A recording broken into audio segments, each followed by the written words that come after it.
இந்த பதிவில் நம்ம பார்க்க போகிற மூலிகையோட பெயர் சிவப்பு பொன்னாங்கண்ணி. இந்த சிவப்பு பொன்னாங்கண்ணி ஒரு அற்புதமான மூலிகை. இதனுடைய மருத்துவ குணம் உடம்புல இரத்த அணுக்களை அதிகமாக உற்பத்தி பண்ணக்கூடியது. மேலும் இந்த மூலிகை கீரையானது கண் பார்வை ரொம்ப தெளிவாக வச்சிருக்கும். தேகப்பொலிவு, முகப்பொலிவு அனைத்தும் ஏற்படுத்தும்.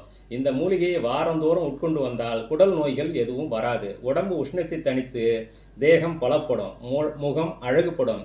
இதை ஆண்களும் பெண்களும் ரொம்ப விரும்பி சாப்பிட்டா உடம்பு ரொம்ப அற்புதமாக இருக்கும். மேலும் இந்த கீரையை காய வச்சு வஸ்திரகாயம் பண்ணி சூரணமாக வச்சுக்கிட்டு தேனில் குழப்பி சாப்பிட்லாம், பாலில் போட்டு சாப்பிட்லாம், கஷாயமாக வச்சு சூப் மாதிரி சாப்பிட்லாம்.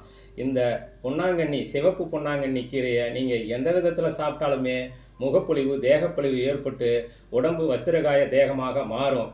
இது ஒரு அற்புதமான சக்தி வாய்ந்த மூலிகையாகும்.